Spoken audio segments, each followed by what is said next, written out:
Wait, we don't have to start the day yet.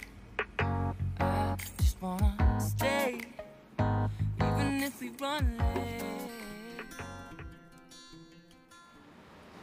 Hey guys, hi from Singapore. Welcome back to my channel.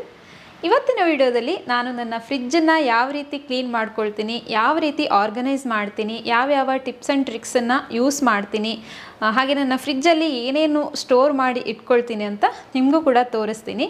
Fridge tour ಮಾಡಿ ಅಂತ ನನಗೆ ಕೆಲವೊಬ್ಬರು ಕೇಳಿದ್ರಿ, ಆದರೆ ಮಾಡೋಕ್ಕಾಗಿರಲಿಲ್ಲ. ಇವತ್ತು ಹೇಗಾದರೂ ಫ್ರಿಡ್ಜನ್ನು ಕ್ಲೀನ್ ಮಾಡಬೇಕು, ಹಾಗಾಗಿ ಈ ವಿಡಿಯೋ ಮಾಡೋಣ ಅಂತ ಮಾಡ್ತಾಯಿದ್ದೀನಿ. ತಡ ಮಾಡದೆ ನಮ್ಮ ತಂಗುಳ್ ಪೆಟ್ಟಿಗೆನ ನೋಡ್ಕೊಂಡು ಬರೋಣ ಅಲ್ವಾ. ನಾವು ಯೂಸ್ ಮಾಡ್ತಾ ಇರೋದು ಸ್ಯಾಮ್ಸಂಗ್ ಡಬಲ್ ಡೋರ್ ಫ್ರಿಡ್ಜು. ತುಂಬಾ ಸ್ಪೇಷಿಯಸ್ ಆಗಿದೆ. ಇದು ನೋಡಿ, ಕ್ಲೀನ್ ಮಾಡೋ ಮೊದಲಿನ ಲುಕ್ ಈ ಥರ ಇದೆ. ಎಲ್ಲ ಸಾಮಾನುಗಳೆಲ್ಲ ಚೆಲ್ಲಾಪಿಲ್ಲಿಯಾಗಿ ಬಿದ್ದಿದೆ. ತುಂಬಾ ದಿನ ಆಗಿತ್ತು ಕ್ಲೀನ್ ಮಾಡಿ.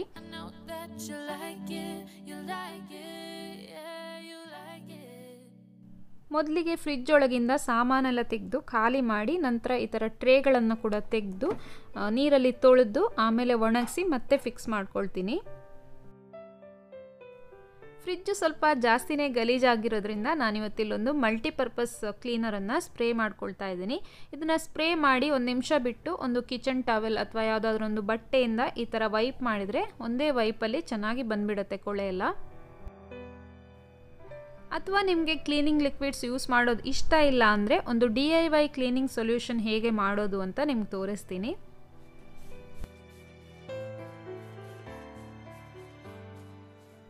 ಇದು ನಾನು ಯೂಸ್ ಮಾಡೋ ಆಲ್ ಪರ್ಪಸ್ ಕ್ಲೀನರ್. ತುಂಬ ಚೆನ್ನಾಗಿ ವರ್ಕ್ ಆಗುತ್ತೆ.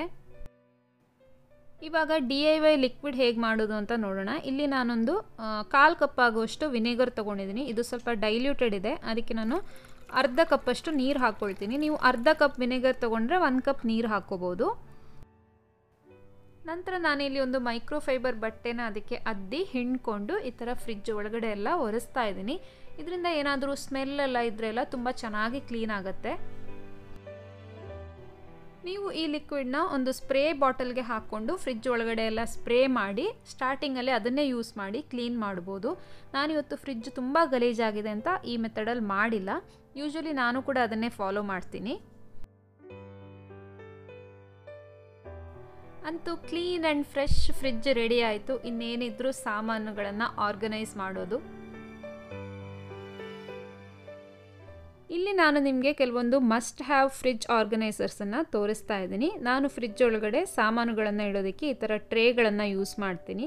ಹಾಗೆ ಕೆಲವೊಂದು ಬಾಸ್ಕೆಟ್ಗಳನ್ನು ಕೂಡ ಉಪಯೋಗಿಸ್ತೀನಿ.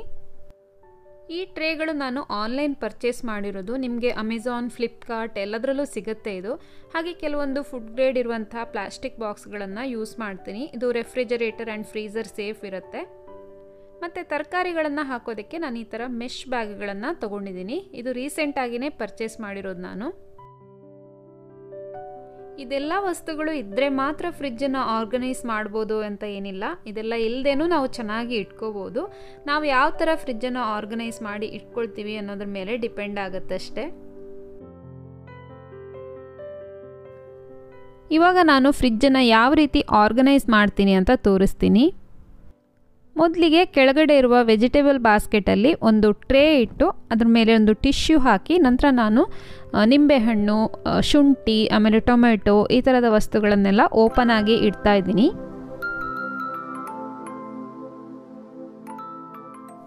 ತಂದಿರೋ ತರಕಾರಿಗಳನ್ನು ಈ ಪ್ಲಾಸ್ಟಿಕ್ ಕವರಿಂದ ತೆಗೆದು ಮೆಶ್ ಬ್ಯಾಗ್ಗಳಿಗೆ ಟ್ರಾನ್ಸ್ಫರ್ ಮಾಡಿ ಇಡ್ತಾ ಇದ್ದೀನಿ. ನಾನು ಸ್ವಲ್ಪ ಟೈಮಿಂದ ಈ ಮೆಶ್ ಬ್ಯಾಗ್ಸನ್ನು ಯೂಸ್ ಮಾಡ್ತಾ ಇದ್ದೀನಿ, ಆದರೂ ನನಗೆ ಯೂಸ್ಫುಲ್ ಅಂತ ಅನ್ನಿಸ್ತಿದೆ. ಫ್ರಿಡ್ಜಲ್ಲಿ ಕೂಡ ನಾವು ಸಪ್ರೇಟಾಗಿ ಎಲ್ಲ ಇಡ್ಬೋದು. ಹಾಗೆ ಫ್ರೆಶ್ ಆಗಿ ಕೂಡ ಇರುತ್ತೆ. ತುಂಬ ದಿನ ತರಕಾರಿಗಳು ಹಾಳಾಗಲ್ಲ. ಹಾಗೆ ನಮಗೆ ತೆಗೆಯೋದಕ್ಕೂ ಕೂಡ ಈಸಿ ಆಗುತ್ತೆ ಸಪ್ರೇಟಾಗಿದ್ದರೆ. ಈ ಬ್ಯಾಗ್ಗಳು ಕೂಡ ಅಷ್ಟೇ, ನಿಮಗೆ ಎಲ್ಲ ಕಡೆ ಆನ್ಲೈನಲ್ಲಿ ಸಿಗುತ್ತೆ. ಕಾಟನ್ ಬ್ಯಾಗ್ಸ್ ಕೂಡ ಸಿಗುತ್ತೆ.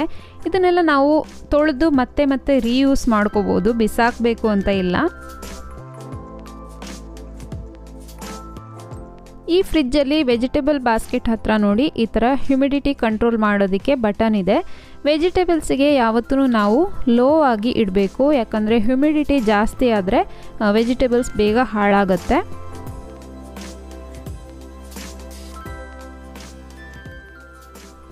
ಇಲ್ಲಿ ನಾನು ಹಸಿಮೆಣಸಿನ ತೊಟ್ಟುಗಳನ್ನೆಲ್ಲ ತೆಗೆದು ಕ್ಲೀನ್ ಮಾಡಿ ನಂತರ ಒಂದು ಪ್ಲಾಸ್ಟಿಕ್ ಡಬ್ಬದಲ್ಲಿ ಟಿಶ್ಯೂ ಪೇಪರ್ ಹಾಕಿ ಅದರೊಳಗಡೆ ಇಡ್ತೀನಿ. ತುಂಬ ಫ್ರೆಶ್ ಆಗಿರುತ್ತೆ ಈ ಥರ ಮಾಡಿದರೆ. ಹಾಗೆ ಕೊತ್ತಂಬರಿ ಸೊಪ್ಪು ಕೂಡ ಅಷ್ಟೇ, ಅದರ ಬೇರಿನ ಪಾರ್ಟನ್ನು ಕಟ್ ಮಾಡಿ ತೆಗೆದು ಒಂದು ಪ್ಲಾಸ್ಟಿಕ್ ಡಬ್ಬದಲ್ಲಿ ಟಿಶ್ಯೂ ಪೇಪರ್ ಹಾಕಿ ಅದರಲ್ಲಿ ಇಡ್ತೀನಿ. ಇವಾಗಲೇ ನಾನು ತೊಳೆಯಲ್ಲ, ಯಾವಾಗ ಬೇಕೋ ಆವಾಗ ತೆಗೆದು ತೊಳ್ಕೊಂಡು ಯೂಸ್ ಮಾಡೋದು. ತೊಳೆದಿಟ್ಟರೆ ಅದು ಹಾಳಾಗುವಂಥ ಚಾನ್ಸಸ್ ಜಾಸ್ತಿ ಇರುತ್ತೆ. ಅದ್ರ ಮೇಲಿಂದ ಒಂದು ಈ ಥರ ಟಿಶ್ಯೂ ಪೇಪರನ್ನು ಮುಚ್ಚಿಟ್ರೆ ಯಾವತ್ತು ತುಂಬ ದಿನ ಆದರೂ ಒಂದು 15-20 ದಿನ ಆದ್ರೂ ಫ್ರೆಶ್ ಆಗೇ ಇರುತ್ತೆ, ಏನೂ ಹಾಳಾಗಲ್ಲ. ಹಾಗೆ ಕರಿಬೇವು ಕೂಡ ಅಷ್ಟೇ, ಇದೇ ಮೆಥಡಲ್ಲಿ ಸ್ಟೋರ್ ಮಾಡ್ತೀನಿ ನಾನು, ತುಂಬ ದಿನ ಫ್ರೆಶ್ ಆಗಿರುತ್ತೆ. ಇನ್ನೊಂದು ಮೇಯ್ನ್ ಟಿಪ್ ಏನಂದರೆ, ಇದು ತೆಂಗಿನಕಾಯಿ ಯೂಸ್ ಮಾಡೋರಿಗೆ ತುಂಬ ಯೂಸ್ ಆಗ್ಬೋದು.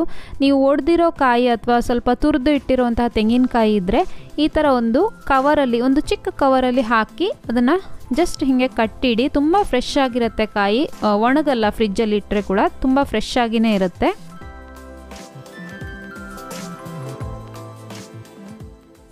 ಹಾಗೆ ಯಾವುದಾದ್ರೂ ತರಕಾರಿಗಳು, ನಿಂಬೆಹಣ್ಣು, ಟೊಮೆಟೊ ಈ ಥರದ್ದೆಲ್ಲ ಕಟ್ ಮಾಡಿ ಸ್ವಲ್ಪ ಉಳಿದಿದ್ರೆ ಒಂದು ಬಾಕ್ಸಲ್ಲಿ ಹಾಕಿ ಮುಚ್ಚಿಡಿ ಅದನ್ನು ಈ ಥರ.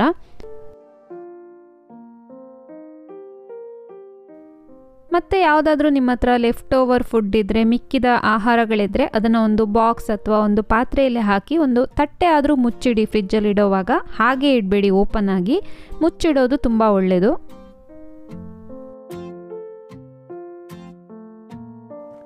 ಹಾಗೆ ಮೇಲಿನ ಟ್ರೇಯಲ್ಲಿ ನಾನು ಕೆಲವೊಂದು ಚಿಕ್ಕ ಪುಟ್ಟ ವಸ್ತುಗಳನ್ನು ಈ ಟ್ರೇಯಲ್ಲಿ ಇಟ್ಟಿದ್ದೀನಿ. ಇನ್ನೊಂದು ಟ್ರೇಯಲ್ಲಿ ಮಯನೀಸ್, ಬಟರ್ ಹಾಗೆ ಕೆಲವೊಂದು ಚಿಕ್ಕ ಪುಟ್ಟ ಐಟಮ್ಸ್ ಎಲ್ಲ ಇಟ್ಟಿದ್ದೀನಿ, ಎಲ್ಲ ಒಂದೇ ಟ್ರೇಯಲ್ಲಿ. ಮೇಲ್ಗಡೆ ಚಿಕ್ಕದು ಇನ್ನೊಂದು ಕಂಪಾರ್ಟ್ಮೆಂಟ್ ಇದೆ, ಅದರಲ್ಲಿ ಮಕ್ಕಳಿಗೆ ಕೆಲವೊಂದು ಯಾಕೂಲ್ಟ್ ಡ್ರಿಂಕ್ಸು ಹಾಗೆ ಫ್ಲೇವರ್ಡ್ ಯೋಗರ್ಟ್ಸು ಇದನ್ನೆಲ್ಲ ಇಟ್ಟಿದ್ದೀನಿ. ಇನ್ನು ಫ್ರಿಜ್ಜಿನ ಡೋರ್ ಸೈಡಿಗೆ ಬಂದರೆ ಇಲ್ಲೆಲ್ಲ ನಾನು ಕಂಪಾರ್ಟ್ಮೆಂಟ್ಸನ್ನು ತೊಳೆದು ಕ್ಲೀನ್ ಮಾಡಿ ಇಟ್ಕೊಂಡಿದ್ದೀನಿ. ಕೆಳಗಡೆ ಪಾರ್ಟಲ್ಲಿ ನಾನು ವಿನೆಗರು, ಆಮೇಲೆ ಚಿಲ್ಲಿ ಸಾಸ್, ಸೋಯಾ ಸಾಸ್ ಈ ಥರದ್ದೆಲ್ಲ ಸಾಸ್ಗಳೆಲ್ಲ ಇಟ್ಕೊಳ್ತಾ ಇದ್ದೀನಿ. ಅದರ ಮೇಲಿನ ಕಂಪಾರ್ಟ್ಮೆಂಟಲ್ಲಿ ಹಾಲು ಹಾಗೆ ಬಿಸಿಲು ಜಾಸ್ತಿ ಅಲ್ವಾ, ಸ್ವಲ್ಪ ಜ್ಯೂಸ್ಗಳು ಅದು ಇದೆಲ್ಲ ತಂದಿಟ್ಕೊಳ್ತೀವಿ, ಅದನ್ನೆಲ್ಲ ಒಂದೇ ಕಡೆ ಇಡ್ತಾ ಇದ್ದೀನಿ.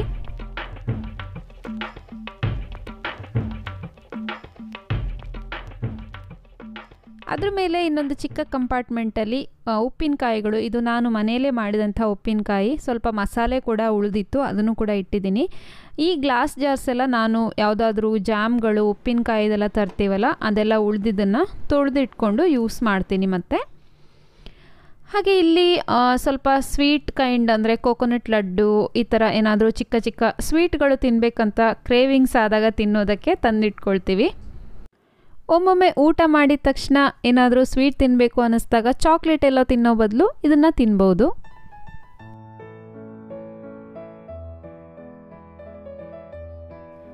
ಫ್ರಿಡ್ಜ್ ಕೆಳಗಿನ ಪಾರ್ಟ್ ಎಲ್ಲ ಆರ್ಗನೈಸ್ ಆಯಿತು. ಇವಾಗ ಫ್ರೀಝರ್ ಓಪನ್ ಮಾಡಿದರೆ ಇಲ್ಲಿ ನಾನು ಕೆಲವೊಂದು ದಿನ ಬಳಕೆಯಲ್ಲಿ ಬಳಸದೇ ಇರುವಂತಹ ಬೇಳೆಕಾಳುಗಳು ಹಾಳಾಗತ್ತೆ ಅಂತ ಇದ್ದರೆ ಅದನ್ನು ಫ್ರೀಝರಲ್ಲಿ ಇಡ್ತಾ ಇದ್ದೀನಿ. ಹಾಗೆ ಇಡ್ಲಿ ರವೆ, ಆಮೇಲೆ ಡ್ರೈ ಫ್ರೂಟ್ಸ್ ಮತ್ತು ಕೆಲವೊಂದು ಪಲಾವ್ ಮಸಾಲೆಗಳು, ಹಾಗೆ ಮೆಣಸಿನ್ಕಾಯಿ ತಂದಿದ್ದೆಲ್ಲ ಸ್ವಲ್ಪ ಜಾಸ್ತಿ ಆಗಿತ್ತು, ಅದನ್ನು ಕೂಡ ಇಟ್ಟಿದ್ದೀನಿ. ಹಾಗೆ ಹಲಸಿನ ಹಣ್ಣಿನ ಬೀಜ ಇದನ್ನೆಲ್ಲ ಕೂಡ ಇಟ್ಟಿದ್ದೀನಿ ಫ್ರೀಝರ್ನಲ್ಲಿ. ಮೊದಲೆಲ್ಲ ನಾನು ಮಸಾಲೆಗಳನ್ನೆಲ್ಲ ಇಡ್ತಾ ಇರಲಿಲ್ಲ ಫ್ರಿಜ್ಜಲ್ಲಿ, ಇತ್ತೀಚೆಗೆ ಸ್ಟಾರ್ಟ್ ಮಾಡಿದ್ದೀನಿ. ಹಾಗೆ ನಾವು ಓಪನ್ ಮಾಡಿ ಇಟ್ಟಂತಹ ಮಸಾಲೆಗಳನ್ನು ಫ್ರಿಜ್ ಒಳಗಡೆ ಇಡಬೇಕಾದ್ರೆ ಈ ಥರ ಒಂದು ರಬ್ಬರ್ ಬ್ಯಾಂಡ್ ಅಥವಾ ಇವಾಗ ಕ್ಲಿಪ್ಸ್ ಎಲ್ಲ ಬರುತ್ತಲ್ಲ ಅದನ್ನು ಯೂಸ್ ಮಾಡಿ ಈ ಥರ ಕ್ಲೋಸ್ ಮಾಡಿ ಇಡೋದು ತುಂಬ ಒಳ್ಳೆಯದು. ಫ್ರೆಶ್ ಆಗಿರುತ್ತೆ, ಇಲ್ಲಾಂದರೆ ಅದರ ಫ್ರೆಶ್ನೆಸ್ ಹೋಗುತ್ತೆ. ಈ ಮಸಾಲೆಗಳನ್ನೆಲ್ಲ ನಾನು ಫ್ರೀಝರ್ ಡೋರಲ್ಲಿ ಇಡ್ತಾ ಇದ್ದೀನಿ. ನೀವು ಅಕ್ಕಿ ಹಿಟ್ಟು, ಗೋಧಿ ಹಿಟ್ಟು ಇಂಥವನ್ನು ಕೂಡ ಫ್ರೀಝರಲ್ಲಿ ಇಟ್ಕೊಂಡ್ರೆ ತುಂಬ ದಿನ ಹಾಳಾಗಲ್ಲ, ಫ್ರೆಶ್ ಆಗಿಯೇ ಇರುತ್ತೆ. ಈ ಫ್ರೀಝರಲ್ಲಿರುವ ಇನ್ನೊಂದು ಫೀಚರ್ ತೋರಿಸ್ತಾ ಇದ್ದೀನಿ ನಿಮಗೆ. ಇದು ಐಸ್ ಟ್ರೇ, ನಾವು ಮಾಮೂಲಿ ಐಸ್ ಇಡ್ತೀವಲ್ಲ ಅದೇ ಇದು. ಅದನ್ನು ಈ ಥರ ನಾವು ಐಸ್ ಆದಮೇಲೆ ತಿರುಗಿಸಿದ್ರೆ ಇಲ್ಲಿ ಕೆಳಗಡೆ ಟ್ರೇಯಲ್ಲಿ ಈ ಥರ ಒಂದು ಬಾಕ್ಸ್ ಥರ ಇದೆ, ಇದಕ್ಕೆ ಬಂದು ಬೀಳುತ್ತೆ. ಇಲ್ಲಿ ಕಲೆಕ್ಟ್ ಮಾಡ್ಕೋಬೋದು ನಾವು. ಸೊ ನಮಗೆ ಜಾಸ್ತಿ ಐಸ್ ಬೇಕಂದರೆ ಈ ಥರ ಮಾಡ್ಕೋಬೋದು. ಈ ಫ್ರಿಜ್ಜಲ್ಲಿರೋ ಇನ್ನೊಂದು ಫೀಚರ್ ಅಂದರೆ ಇನ್ಬಿಲ್ಟ್ ವಾಟರ್ ಡಿಸ್ಪೆನ್ಸರ್ ಕೂಡ ಇದೆ ಇದರಲ್ಲಿ. ಫ್ರಿಜ್ ಒಳಗಡೆ ಡೋರಲ್ಲಿ ಈ ಥರ ಒಂದು ಟ್ಯಾಂಕ್ ಇದೆ, ಇದರೊಳಗಡೆ ನಾವು ನೀರನ್ನು ತುಂಬಿಸ್ಬೇಕು. 2 ಲೀಟ್ರಷ್ಟು ನೀರು ಹಿಡಿಯುತ್ತೆ ಇದರಲ್ಲಿ. ಈ ಟ್ಯಾಂಕ್ ಒಳಗಡೆ ಈ ಥರ ಟ್ಯೂಬ್ ಪೈಪ್ ಇದೆ, ಇಲ್ಲಿಂದ ನೀರು ಹೋಗಿ ಕಲೆಕ್ಟ್ ಆಗುತ್ತೆ. ಇಲ್ಲಿ ನಾವು ನೀರನ್ನು ಕಲೆಕ್ಟ್ ಮಾಡ್ಕೋಬೋದು. ನಾವು ಈ ಫೀಚರ್ನ ಹೆಚ್ಚಾಗಿ ಯೂಸ್ ಮಾಡಲ್ಲ, ಆದರೂ ನಿಮಗೆ ಇದರಲ್ಲಿ ಇದೆ ಈ ಫೀಚರ್ ಅಂತ ತೋರಿಸ್ತಾ ಇದ್ದೀನಿ ಅಷ್ಟೇ. ಆರ್ಗನೈಸಿಂಗ್ ಕೆಲಸ ಆಲ್ಮೋಸ್ಟ್ ಆಯಿತು. ಇವಾಗ ಫ್ರಿಡ್ಜ್ ಡೋರಲ್ಲಿ ಒಂದು ಬಟ್ಟೆನ ಹ್ಯಾಂಗ್ ಮಾಡಿದ್ದೀನಿ. ನಮ್ಮ ಕೈ ಒದ್ದೆ ಇದ್ದರೆ ಅಥವಾ ಏನಾದರೂ ಗಲೀಜಿದ್ರೆ ಫ್ರಿಡ್ಜಿಗೆ ಹಿಡಿಬಾರ್ದು ಅಂತ ಈ ಬಟ್ಟೆನ ಯೂಸ್ ಮಾಡಿ ಡೋರ್ ಓಪನ್ ಮಾಡೋದಕ್ಕೆ ಈಸಿ ಆಗುತ್ತೆ, ಯೂಸ್ ಆಗುತ್ತೆ. ಹಾಗೆ ಫ್ರಿಡ್ಜ್ ಡೋರಿಗೆ ಒಂದು ಮ್ಯಾಗ್ನೆಟಿಕ್ ಸ್ಟೋರೇಜ್ ಬಾಕ್ಸನ್ನು ಫಿಕ್ಸ್ ಮಾಡ್ತಾ ಇದ್ದೀನಿ. ಇದರಲ್ಲಿ ಸ್ವಲ್ಪ ರಬ್ಬರ್ ಬ್ಯಾಂಡ್ಸು ಎಲ್ಲ ಆ ಥರ ಚಿಕ್ಕ ಪುಟ್ಟ ಐಟಮ್ಸ್ನ ಹಾಕಿಡ್ತಾ ಇದ್ದೀನಿ. ಸಡನ್ನಾಗಿ ಬೇಕಾದಾಗ ತೆಗೆದು ಯೂಸ್ ಮಾಡೋದಕ್ಕೆ ಈಸಿ ಆಗುತ್ತೆ.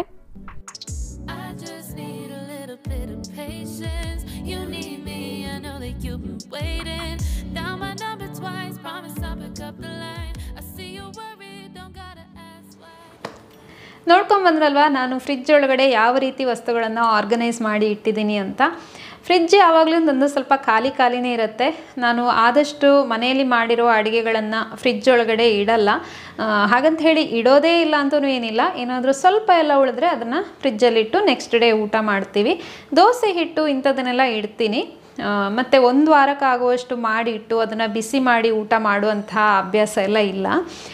ಎಲ್ಲರೂ ದುಡಿಯೋದೇ ಹೊಟ್ಟೆಗಾಗಿ ಅಲ್ವಾ. ನಾವು ಹೊಟ್ಟೆ ಪಾಡಿಗೋಸ್ಕರ ದುಡಿಯುವಾಗ ಒಂದು ಸ್ವಲ್ಪ ಫ್ರೆಶ್ ಆಗಿ ಆಹಾರ ಪದಾರ್ಥಗಳನ್ನು ತಿಂದರೆ ಅದೇ ನಮ್ಮ ಆರೋಗ್ಯಕ್ಕೆ ತುಂಬ ಒಳ್ಳೆಯದು.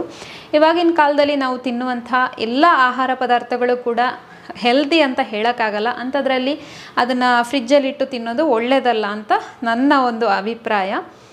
ಇವತ್ತಿನ ಈ ಒಂದು ವ್ಲಾಗ್ ನಿಮಗೆ ಇಷ್ಟ ಆಗಿರ್ಬೋದು ಅಂತ ಅಂದ್ಕೊಳ್ತೀನಿ. ಸ್ವಲ್ಪ ಇಷ್ಟ ಆದರೂ ಲೈಕ್ ಮಾಡಿ, ಹಾಗೆ ಕಮೆಂಟ್ ಮಾಡಿ ವ್ಲಾಗ್ ಹೇಗಿತ್ತು ಅನ್ನೋದನ್ನು ನನಗೆ ತಿಳಿಸಿ.